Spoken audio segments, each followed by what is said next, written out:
Chris D asked, genuine question, no hate.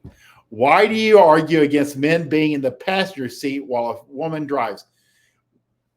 I don't even remember exactly why, but this is one of those things that you just know. And it's one of those things that we pass down. Like in my book, Basic Training 1 and 2, there are certain lessons that are handed down. Like, I can't ever actually remember my mother driving my father. And I brought it up because, anytime you sit in the passenger seat, it should feel uncomfortable. Like, it's almost like your pants are on backwards. Something doesn't feel right. And it doesn't look right either when you see a woman driving the man. It's a feminine behavior to ride along while who's in charge? She's in charge. She's got the steering wheel. She's driving. So we say, and it's best, we kind of like edge towards best practices. You don't have to follow them all. I mean, if you don't have a driver's license, no. But like I say, unless you're drunk, that's the only time you should really see a woman driving is when the guy is drunk. And some of these guys will even argue even then. But no joking matter is, and if you've ever seen a woman driving, if you've ever really, their reaction time is slower. They don't know where the corners of the car are. They don't know how big the car is. They can't park it. They get nervous. It scares them. I mean, they're like always, if you notice, if you take, not necessarily your girlfriend, she has confidence in you, but a lot of women, they'll be like holding the dash because it's just coming at them too fast. So you are the better driver by default. Even if you've had more accidents, probably because you're racing more. But girls can't drive. It's not even safe. I mean, look at their rims. They're hitting curbs all the time. They'll attempt to park and give up and go like somewhere else or just not even go in. So if you have a girl that drives on average okay, you're still a better driver. So don't put her in that position. Again, they get startled. Their eye-hand coordination is not as accurate. It's not as quick. And you're the better driver. And that's just the way it is. So always lead from the front. You drive. And I've known, it's funny when I post something about girls never driving you would be surprised the number of people are like, yeah, my dad drove for 36 hours straight, across the country with me. And when I was a kid and my mom just sat in the passenger seat, that's pretty normal. The traditional male role is he will drive and he won't stop, but he'll drive until he falls over from fatigue. But it's a safety issue. It's a cultural issue, and it's feminine to be sitting in the passenger seat with her driving. The only time I've ridden with Bunny was when I tore my quadricep and I was completely out of it for like 4 or 5 months. So I was sitting in the back seat with crutches.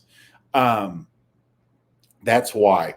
So, and you make your own decision. Again, one thing that I try to convey with in game and with the stuff that we coach is all of it works, or we wouldn't put it out there. There's nothing that is questionable. It's proven to work. But you can, if something causes you so much consternation that it's hard for you to enjoy yourself, you don't have to follow it. It's kind of like where I tell guys to be late to the first date. Once she gets there and says, hey, I'm here, where are you at? Then you can leave the house or leave your apartment. Well, when I put that out there, you think I was asking guys if I could fuck their sister. They get upset.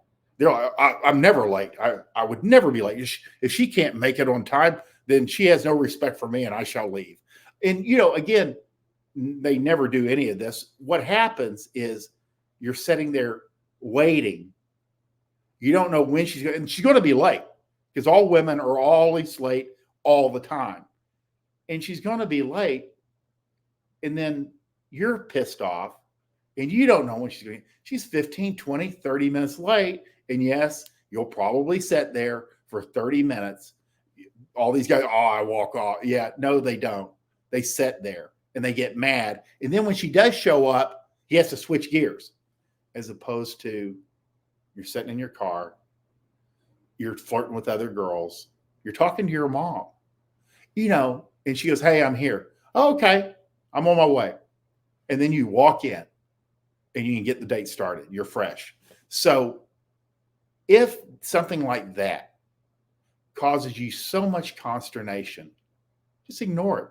You can do the other stuff. But I do get questions on these things that are like pretty much pat answers. And for whatever reason, through genetics or upbringing or their environment, it causes them anxiety and they cannot enjoy themselves while attempting this. It's better if you just skip it. And it won't affect anything, good or bad, if you're looking at the vast majority of stuff. So that's a real deal on women not driving. I mean, we have a parking lot that is kind of on a hill and there are some curbs in it. And I have the opportunity to watch women drive every day. And it is bad. It is bad. They are clipping that curb. They're coming to a full stop in the middle of the road to turn right into a parking lot. But there's a little bit of a lift in the parking lot. So they have to come to a full stop and then turn that wheel and then slowly go up that lip. I mean, we're not talking about anything that will even ever come close to like bottoming out the car, but it scares them. So they stop and they stop traffic and people have to drive around them. So this is why you drive. It's a safe